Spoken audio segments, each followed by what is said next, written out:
Okay, so these two pieces of sapphire are the color I'm looking for the special order. They both come from Nigeria.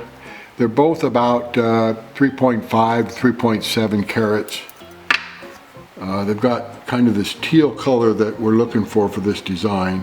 Unheated, natural Nigerian sapphire.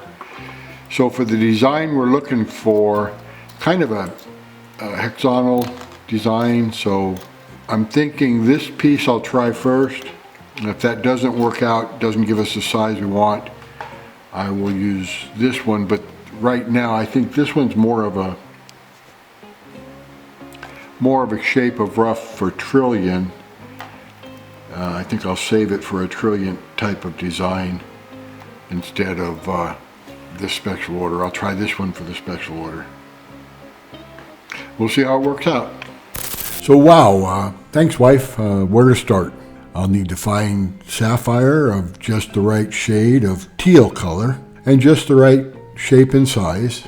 I'll need to design a design that currently doesn't exist anywhere that I've seen, kind of an elongated hexagonal shape with step cuts in the upper part or crown. So yeah, I'll get right on that, Bopie. Finding the rough was a problem, and that took me a long time. This is not the normal color of sapphire that everyone is looking for. It's not a blue or anything else. The teal is kind of an odd color. And there are a lot of sources for sapphires. A lot of Australian sources. Here in the US, there's a lot of miners in Montana. Of course, Sri Lanka, it used to be Ceylon, Africa, Nigeria. So I was initially working with one of the Montana miners, a husband-wife team, and I thought I was going to get lucky, but in the end, after they sorted through a run of sapphires, they couldn't find a piece of rough that was in the right color and shape that I needed. So that lengthy search turned out to be a bust. But then finally, Matthew M., one of my favorite gem rough dealers, came through with two pieces of unheated Nigerian sapphire, which I think are the right color. So step one, step two is accomplished. Finding the right color and shape of rough. I think I have it. So now for step three. Now for a design. For the design, I looked everywhere for kind of an elongated hexagonal. I couldn't find anything, so I used the phone a friend approach, and I asked my fellow cutters if anyone has seen such a design or has such a design. And I did get about 4 gem cutters who showed me designs similar to what I was looking for. Of the designs I saw, the one that I think will work the best is a design made by a relatively new gem cut designer named Markos Sifakakis.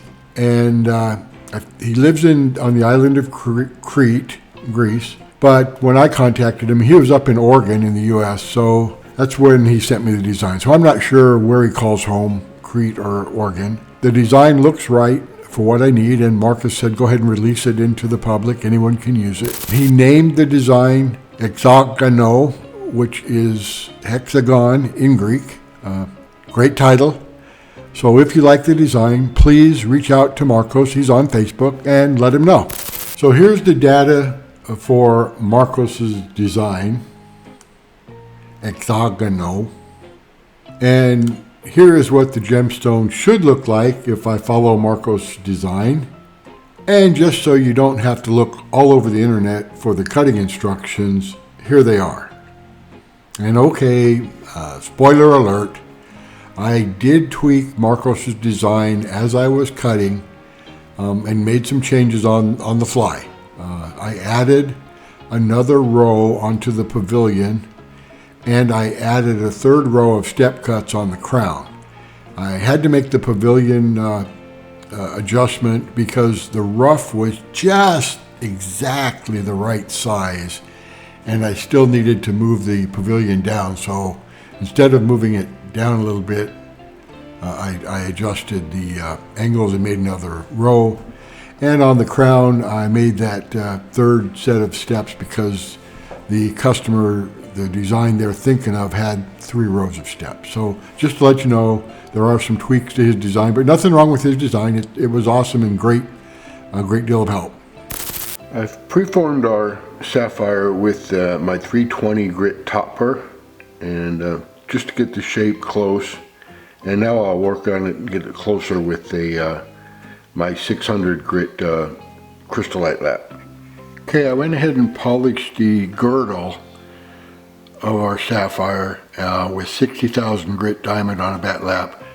And then I'll go up and finish the rest of the pavilion, but I skipped the rest of the steps in the pavilion because I wanted to get the length and the width set. So now the girdle's set, our stone is the size I want it, and now I'll work on the pavilion to close out the that point. I need to make a point there, a center point, and now that I've got the girdle set, I can work on that.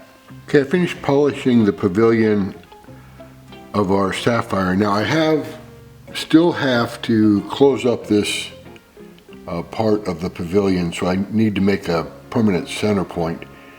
And I don't have, because I wanted to set the size of the stone, the length of the width, to a specific size that BOPIE needed, I wasn't able to close this up by bringing in the girdle a little bit and make the stone smaller.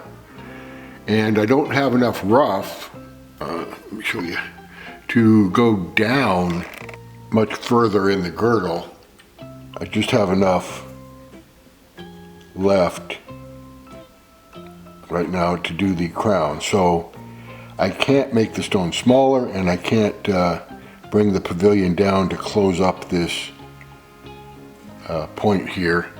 So what I'm going to do is modify the design and make a sort of a step cut with these 8 facets that should touch at the center point, and I'll just bring them the same. I'll use the same index teeth and just bring the angle in.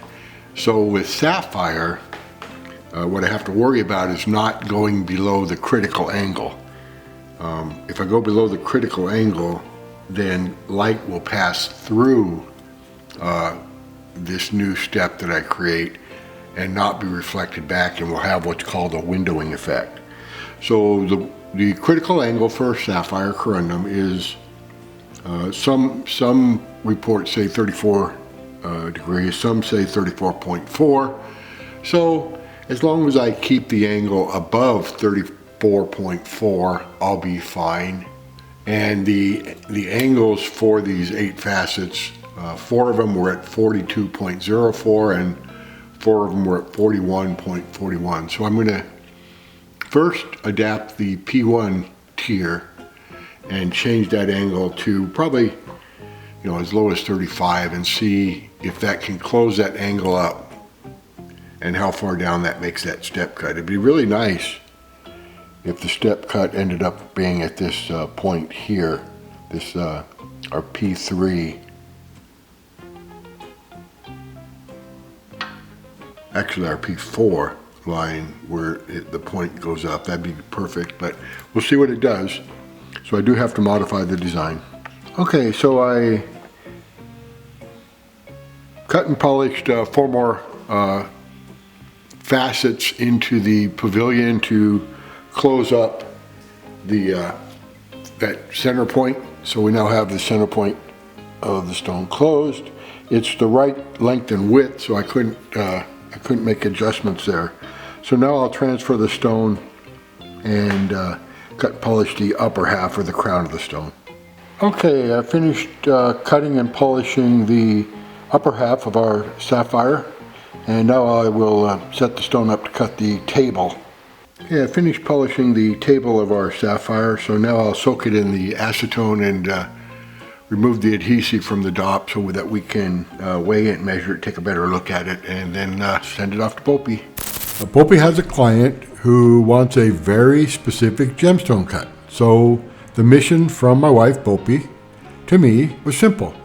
Go find a piece of sapphire rough in just exactly the right color, a certain shade of teal, kind of greenish blue, and make sure the rough is the right shape for an elongated hexagonal design, and then facet the Teal Sapphire rough using the design for an elongated hexagonal gemstone with step cuts on the crown to the exact size, length, and width that BOPIE needs.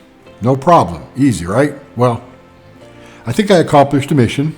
I did cut the sapphire in a specific design. I had to phone a friend to get the design from other cutters for what I was looking for. I did have to work with the miners and a lot of rough dealers before I found the right piece of rough.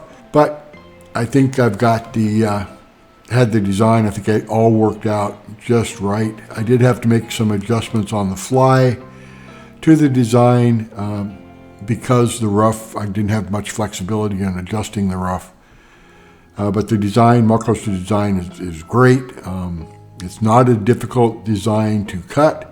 I would recommend all cutters give Markos' design a shot and give him a contact on Facebook and tell him you appreciate him making the design. If you do cut the design, please let me know how your Exagono design turns out. BOPIE liked the way the design looks, and I do too. So, as always, happy faceting, everyone.